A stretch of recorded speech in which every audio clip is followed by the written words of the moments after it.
I think the clear answer to that question is no. Cyber attacks are increasing exponentially in numbers and also in the types and the variety of types of cyber attack. Software tools that defend against these attacks are by their nature reactive. Hence, a vendor might come up with a solution to a particular type of attack and gain preference in the marketplace because they've addressed that particular concern. But the following week, another type of attack might come up and they might not address it, leaving room for another vendor. All the major cybersecurity vendors on the planet combine together in various associations to share knowledge. Dan, you'd know these organizations. The methods for sharing information are highly collaborative by their nature. It really is a case of the good guys versus the bad guys. Yeah. So that's a big question. Can one vendor do it? Absolutely not. No. In fact, some vendors have a really strong focus on one particular area and don't have a focus on other areas. Even though they offer technologies in that particular area, they're not the most effective, or they're not very mature in how they've developed the technology over time, or they've acquired the technology and trying to work out how to integrate it into their own story itself.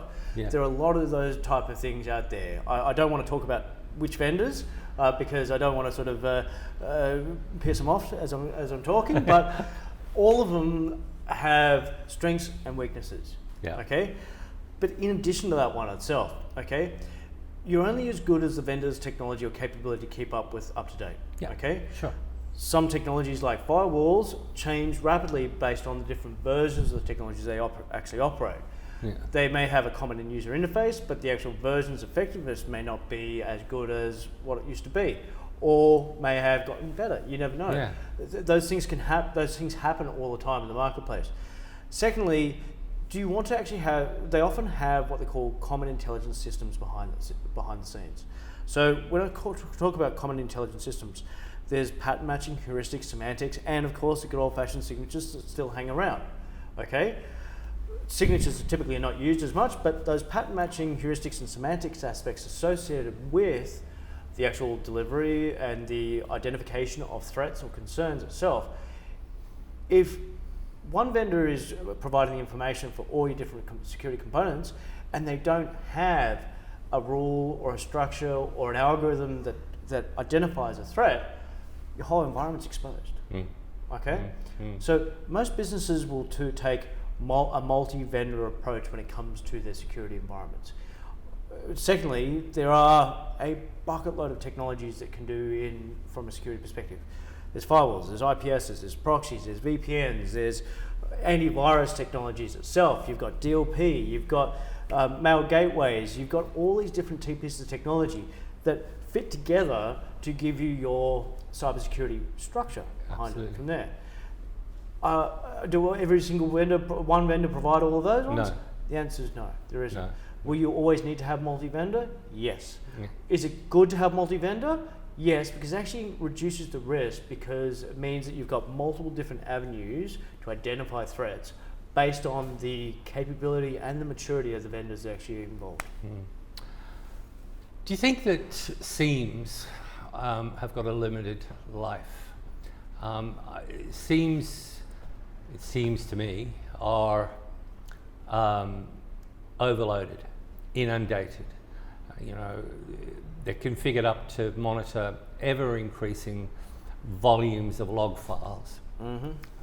The response from many vendors now, it seems to be, is to introduce so-called AI technologies to help filter or help, screen, or filter's the right word, filter those log files and give the SIEM more life as it's not overloaded by this massive inundation of data.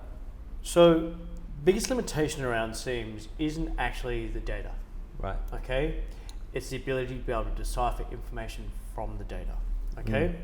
So, when it comes to SIEM technologies, you could actually apply the same rules to big data, Hadoop, and SIEM. All have the same commonality associated with it. They can ingest all this data.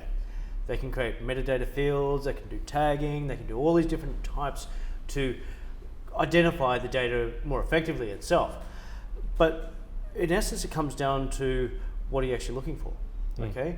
And the problem is with most businesses nowadays is they don't actually know what they're looking for. They, from a SIEM-based perspective, is looking at the security controls. It's looking at the security mechanisms. It's looking at the identity associated with the individuals. It's trying to map all those things together to give a holistic picture of, okay, this is a concern, okay? From a big data perspective, it could be, I want to know whether I can sell a baked beans tin for an extra 2 cents, okay? Or it could be, what's the right petrol price to put out in the marketplace at this point in time, okay? The answer is you can build the filtering functions behind that one, but as you can see in that one, they're all focused on what are we actually trying to do, okay? So SIEM technologies are focused on the security control points. The difference between a big data solution and a SIEM solution is in essence that the big data solution is looking at a singular source of information or very limited number of source informations to collect that metadata or create that metadata structure fields. From a security-based perspective, we're looking at lots of different types of devices, hundreds, even up to thousands of different technologies or different systems itself, which are presenting data into your environment itself.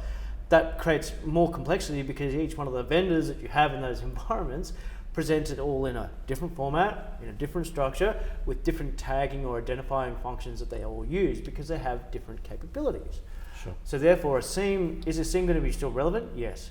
Is AI with SIEM also going to be relevant?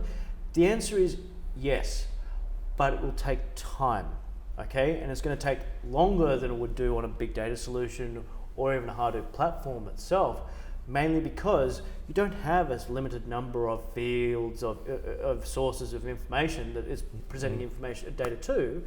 You've got bucket loads of them. Yeah, and it's a changing landscape. Tomorrow there could be 3 more. Yeah, and that's it. Yeah. You provision a new server, you add a new server. New use it case. sits on a new. Yeah. It sits on a new network, or it sits on an existing network. Yeah.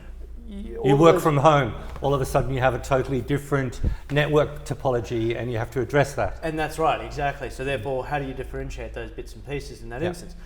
AI in cybersecurity is going to make the known things that you already are really aware of come to the fore. Yeah. Okay, so it's going to make the stuff that you've already profiled, already know what you want to identify, already know how to identify it itself, easier. Okay, is it going to help you with any of the new stuff? Unfortunately not.